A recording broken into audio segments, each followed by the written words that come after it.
It's a beautiful day in the neighborhood. Reaction video 44. Taking that neighborhood. My people, my brothers and sisters. Stack is back, man. How y'all doing, bro? How y'all doing? Hope y'all doing good on this good Sunday. Now, I said it's Sunday. Plus, we doing a reaction video.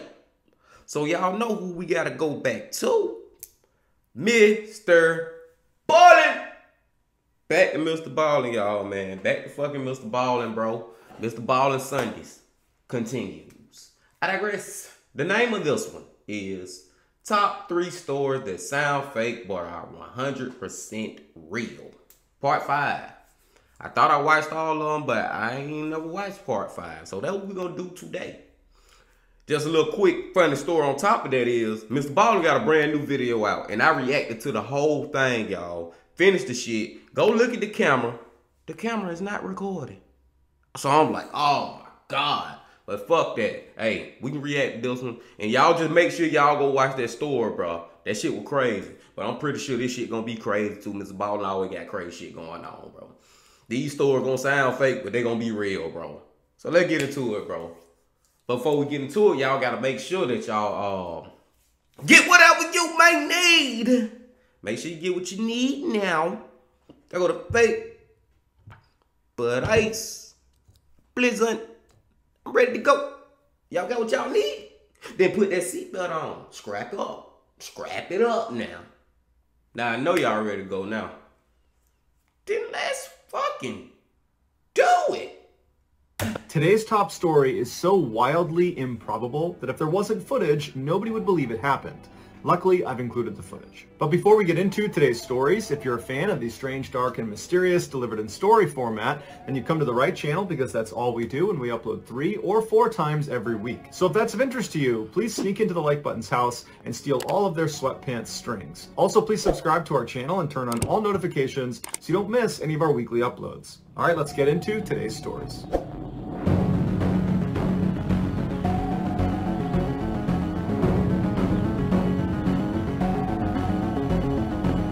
Ballin'! Doctor Who. In 1974, Jean-Claude Romand enrolled in medical school in Lyon, France. He was a model student who excelled despite the notoriously brutal course load. In 1980, he married his girlfriend, and shortly after that, they had 2 kids, a boy and a girl. In 1983, he officially became a doctor and landed a great job as a researcher at the World Health Organization in Geneva. His focus was on finding new medicines to treat arteriosclerosis, also known as heart disease. His wife would proudly tell her friends that her husband was a super doctor who worked quietly in a neon-lit lab in Geneva to develop all these incredible treatments. From the outside looking in, Jean-Claude's life looked perfect, but looks can be deceiving. In the early morning hours of Monday, January 11th, 1993, Jean-Claude's best friend, Luc, received a call informing him there had been a terrible accident. In the night, a boiler had caught fire inside of Jean-Claude's house, killing his wife and his children. Jean-Claude had barely escaped alive, but when he got to the hospital, he had slipped into a coma. The 2 men had been friends for nearly 20 years.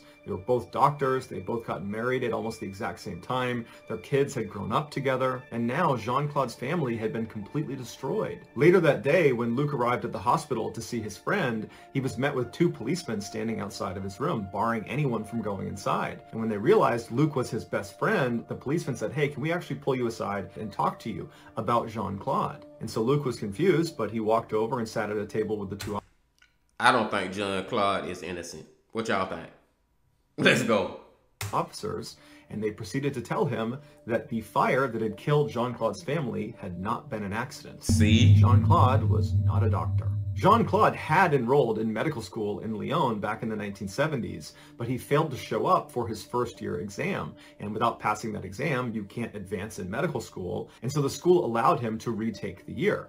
And so Jean-Claude did that for 12 consecutive years. All the while, he told his friends and family that he was following normal medical studies, and eventually he told them he had become a doctor. Instead of going to Geneva to discover new medicines for heart disease, Jean-Claude would drive around the border area between France and Switzerland and periodically go to the World Health Organization's Public Information Center and would just walk around the lobby and read pamphlets before going home again. When Jean-Claude went on overseas business trips, he would actually just leave his house, hop on the highway, and stop at a motel, stay there for a couple of days, and then return with gifts. He lived off money from the sale of his student apartment in Lyon that his parents had bought for him. When the money ran out, he asked his friends and family to give him their life savings so he could invest them into these schemes that he knew about because he was a UN employee. And because he's this very successful, reputable doctor, people agreed and gave him their money. But by late 1992, some of his victims were asking for their money. I know, right? He didn't have it. And so some of these people began doing some research on Jean-Claude, and they found his name was not listed on the World Health Organization's staff list. By January of 1993, Jean-Claude knew it was only a matter of time before he was exposed.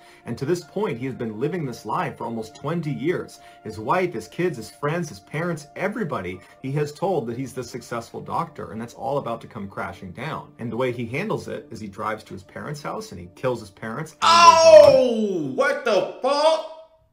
Bro, it was fucked up enough to find out that he killed his wife and kids. He done killed his mama and daddy too.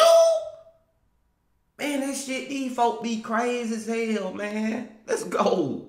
And then drives back to his house and kills his family, takes sleeping pills, and then lights the house on fire. But firefighters were able to get to him and pull him out before he could take his own life. And so after he regained his strength, he was taken into custody and he made a confession. He was convicted of murder in 1996 and given a life sentence. But in 2015, he became eligible for parole, and in 2019, he was released. Wow. Dude killed all those people. Okay, he was sentenced in 1996. 2015, so what? How many years that is, y'all? That's 19 years, bro. 19 years later, he up for parole. Then 4 years after that, he out. So he only did 23 years. Man, come on, man. Y'all got to, come on, bro. Let's go to number 2. It's a, number 2, you're strong. Let's see what this is about.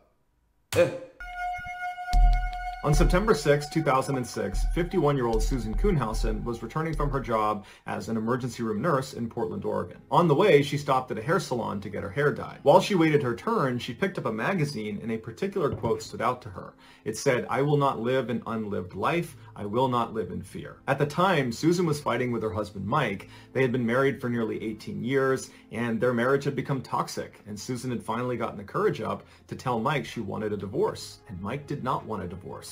And so they had these bitter, awful fights, and Susan was just looking for things to latch onto, and this type of quote gave her motivation to follow through with this very difficult decision. About an hour later, with her hair now a slightly different color brown, she hopped back in her car and drove the last couple of miles home to her quiet little neighborhood. She pulled into the driveway of her one-story Cape Cod home with their gray picket fence around it. She went in the back door into their mudroom, and right away she saw a note next to the microwave that her husband had left, because at this time they were still living together.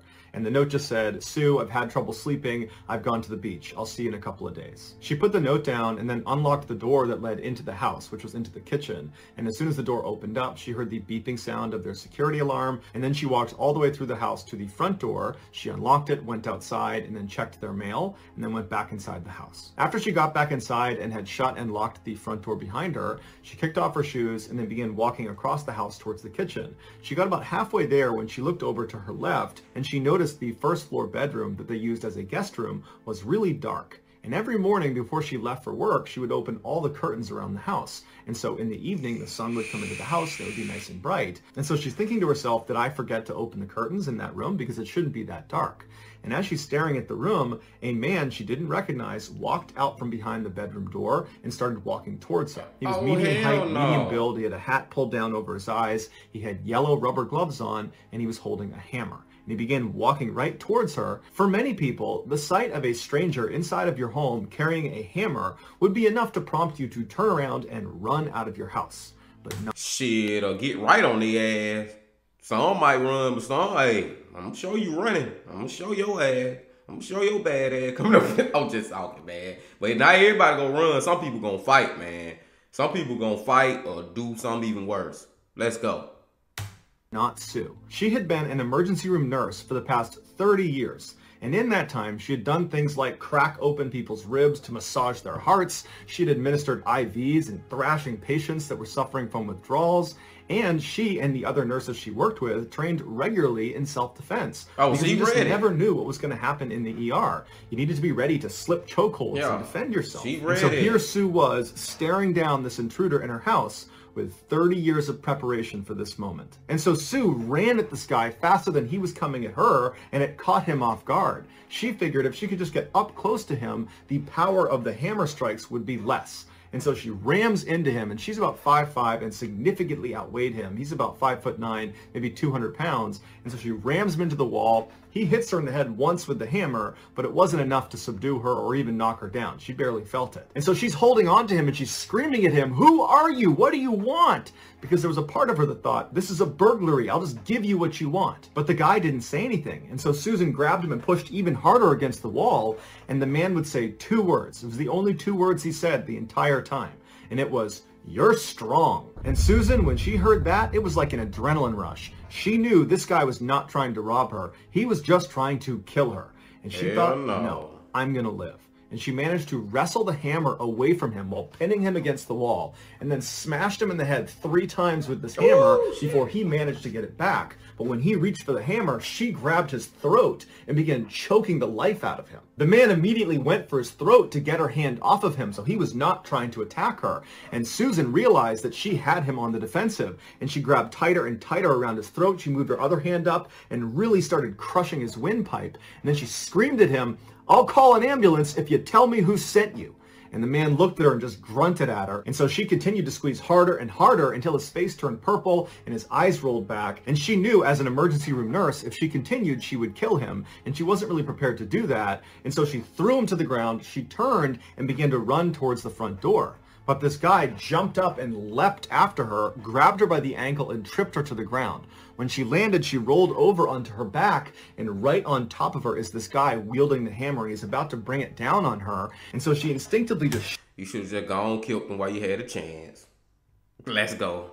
shot up. She sat up as fast as she could, and she bit down as hard as she could on the inner part of his upper leg. She bit so hard she tore through the fabric. And the guy screamed out in pain. He couldn't even hit her with the hammer. He began staggering back, at which point she released the bite, got up onto a knee, and then bit him again on the side of his rib cage as hard as she could, once again tearing through the fabric. And so now this guy's howling at the top of his lungs, at which point Sue grabs him and throws him to the ground, but she falls with him, and she lands directly behind his back. And he's still trying to grab her, and he's got the hammer, and he's trying to hit her. And so she reaches out and puts her arm over his throat and puts him in a wicked chokehold, one that he was not getting out of. And so the guy is trying to fight and get his neck out of the chokehold, but Susan decided that this guy, he's not going to talk, he's not going to tell me what he wants, he's here to kill me, so I'm going to kill him first. And she proceeded to choke him to death. And once he stopped moving, she calmly stood up, looked down, knew he was dead. She grabbed his hammer and then calmly walked out the front door, walked to her neighbor's house, knocked on the door, and then her neighbor comes up and sees Sue just standing there with her clothes tattered and she's all bruised and bloodied, but she looks like she's totally okay. And the neighbor asked Sue, you know, "What are you doing? What's going on? Why do you have that hammer?" And Sue would tell her that, "Well, I had an intruder and he tried to kill me, so I killed him. And I need to use your phone to call the police." And so her neighbor's like, "Okay, come on in and use my phone." And so Sue walks in with her hammer in hand and calmly calls the police and tells them what happened. Police and paramedics show up and they go inside of Sue's house and they confirm that her attacker was in fact dead. And her attacker turned out to be 59-year-old Ed Haffey, who was a Vietnam veteran with a long rap sheet. They discovered Ed's backpack inside of Susan's house, and in it was a notebook that contained instructions for what to do after he killed Susan. And one of those instructions was to call Mike. It turns out this Mike was Susan's husband. He had paid Ed $50,000 to kill his wife. And Mike, earlier in the day, had gone to the house and allowed Ed in and told him where to go and where to wait. And then on his way out, he had written a note saying, "I'll see you in a couple of days." When police brought Mike in, he initially denied all charges and said he had nothing to do with this.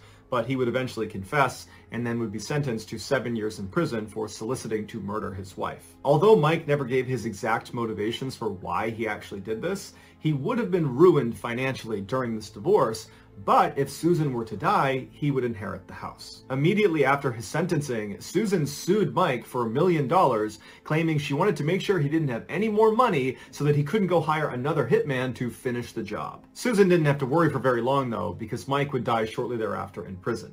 As for Susan, she never faced any criminal charges and in fact was hailed as a hero in the wake of the attack.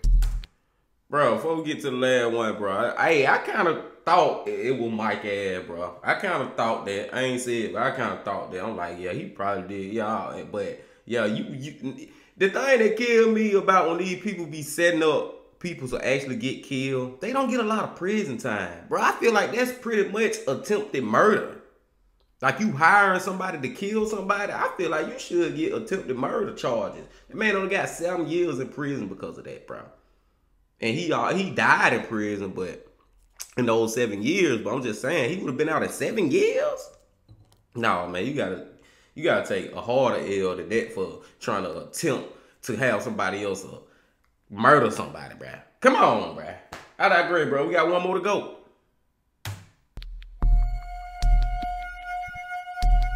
Richard Russell, better known as Bebo by his friends and family, was born in 1989 in Key West, Florida, but at the age of 7, he moved to Wasilla, Alaska. He was a standout athlete at Wasilla High School, competing in football and in track and field. After graduating in 2008, he moved to Coos Bay, Oregon, where he briefly attended a community college. While he was there, he met a woman named Hannah Strassner, and in 2011, they got married. And shortly after that, they opened a bakery that they would run together for 3 years. Hannah, who had gone to culinary school, was very detail-oriented and ran the show at the bakery. Bebo, on the other hand, was not professionally trained and was much more laid back and interested in experimenting with new and wild recipes. In 2015, with heavy hearts, they decided to sell the bakery so they could move to Seattle and be closer to Hannah's family. Once they arrived there, Bebo got a job at the SeaTac airport as a ground service agent for Horizons Airline. It was not a job he necessarily wanted, but they needed the cash. After working at Horizons Air for 4 years as a ramper, someone that moves the luggage in and out of the aircraft,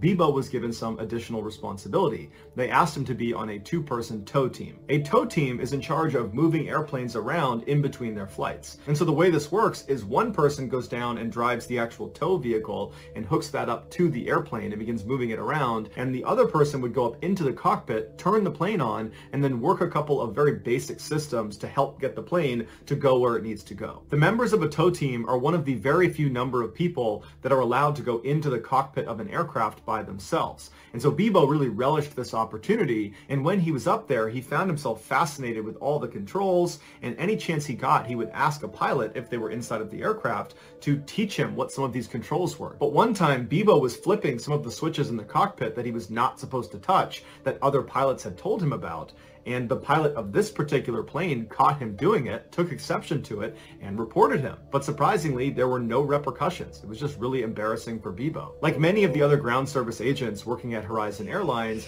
Bebo was generally unhappy with his job. He felt like it was boring, that there wasn't much upward mobility, and that he was criminally underpaid. But there was one redeeming quality of his job, and that was, in virtue of working for an airline, he got all sorts of free airfare. And so not only did he get to fly for free all over the world, he got to fly basically anytime he wanted up to Alaska to visit his hometown and see his family, something that was very important to him. The people that knew Bebo said he had a great sense of humor, he was extremely friendly, and you could always catch him with his head buried in a book. And his co-workers would say he had aspirations to be an officer in the military. And when all those people that knew Bebo the best were asked, why do you think he did what he did on August 10th, 2018, none of them have an answer. On that fateful day, at 1:35 p.m. local time, a passenger airplane owned by Horizon Airlines flew into SeaTac Airport, where Bebo worked. And so this plane was not scheduled to fly for the rest of the day, so it was taxied to the far north section of the airport to a parking spot called Cargo 1. At 7:15 p.m. that evening, Bebo arrived at Cargo 1,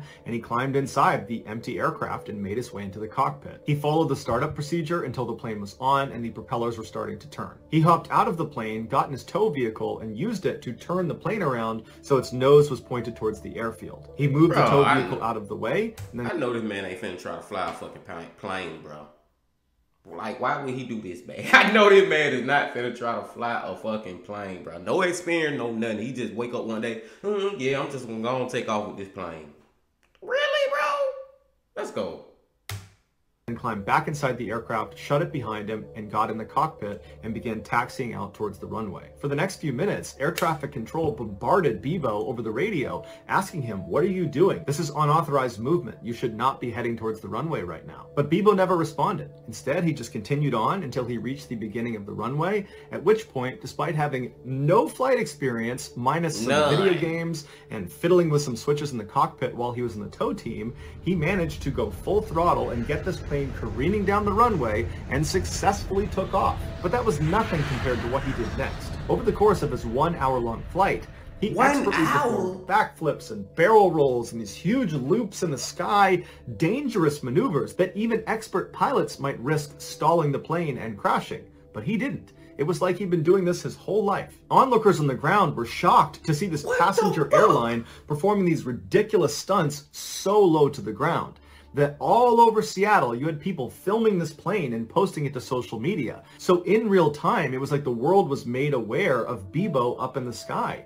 And so people went outside and just watched as he flew around. But the real story is not the aerial stunts that Bebo was pulling in the sky. It was the strange, calm conversation that Bebo had with the air traffic controller the whole time he was up in the sky. The extremely professional, very calm air traffic controller tries to convince Bebo that he really needs to come down and land this aircraft. And he begins telling him where he can go, different airfields, and if he needs to, he can land out in the Puget Sound. But Bebo kind of laughs it off and says, "You know, I wasn't really ever trying to land this plane.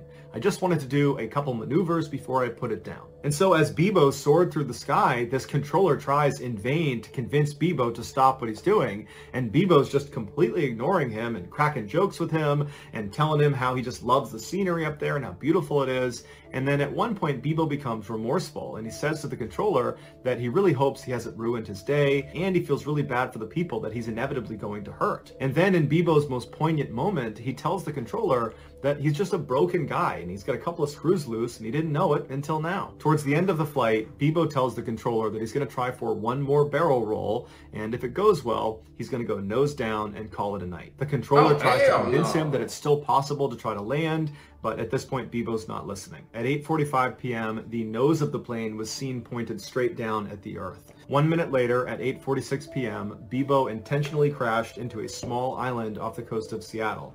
He was the only fatality in the crash. Here is a condensed version of some of the commentary between Bebo and the air traffic controller. Before we listen to that, bro, I gotta give a shout out to Bebo, bro. Well, no, that was the wrong word. Not a shout out, but it's just amazing that he was able to stay in the air flying that plane for that long, bro, with no experience, bro. I don't know what happened to Bebo, man. I don't know why he went off his rocker, but let's listen to this conversation. Along with some of the real footage of him flying the plane. I just kind of want to do a couple maneuvers, see what it can do before I put her down, you know? Approach welcome, final runway 16 right. Welcome. Man, I'm a ground service agent, so I don't know what that is. There is the runway just off your right side in about a mile. Do you see that? Yeah, I wouldn't know how to land it. I wasn't really planning on landing it. I got a lot of people that care about me, and He's starting to think about it now. it's going to disappoint them to hear that I did this. I would like to apologize to each and every one of them. Just a broken guy. Got a few screws loose, I guess. Never really knew it until now. I think I'm gonna try to do a barrel roll, and if that goes good, then I'll just go nose down and call it a night. Crazy. How Bebo was able to take off and fly around and pull these stunts without any formal training remains a mystery. Some people believe he was planning this for a long time, which is why whenever he was in the cockpit, when he was in the tow team, he would ask pilots to explain the different switches and toggles and how to use them, and he would feign that he was just curious, when in reality, he was actually trying to learn how to fly the plane. As for the incredible stunts he was doing, it's believed he did learn those in a video game. But even if this is true, that he learned how to fly a plane by asking a couple questions and playing video games, the chances of it working out and actually successfully taking off and doing what he did are astronomically low. Normal people can't do that. And that's why the internet gave Bebo a new nickname to commemorate the fact that basically no one could have done this but him. And so they named him the Sky King. So that's going to do it, guys. If you found a secret in today's... The Sky King. And another thing, I don't know if he did this intentionally or not, but I'm glad, like, it sounds so fucked up. But what I'm trying to say is, man, at least he didn't crash in a neighborhood or, what, you know, in the middle of downtown Seattle, you know, like in a populated place. He crashed on the island. I think he did it on purpose because he knew that was not where people was going to be at. So, I mean, dude took his own life, so, hey, that's pretty fucked up. That shit crazy, bro. How did he know how to fly that plane like that, bro? Then when he was in the air, he started thinking about it. Like, yeah, I probably fucked up. I done fucked up. I'm about to die. Crazy, bro. I'm gonna let y'all go now. That was a great one. Another great one from Mr. Ballin', bro. We will be back once again next week with another Mr. Ballin'. You can believe that. But before I get about this bit, I gotta say one more thing. The Bean the Baby. Legend.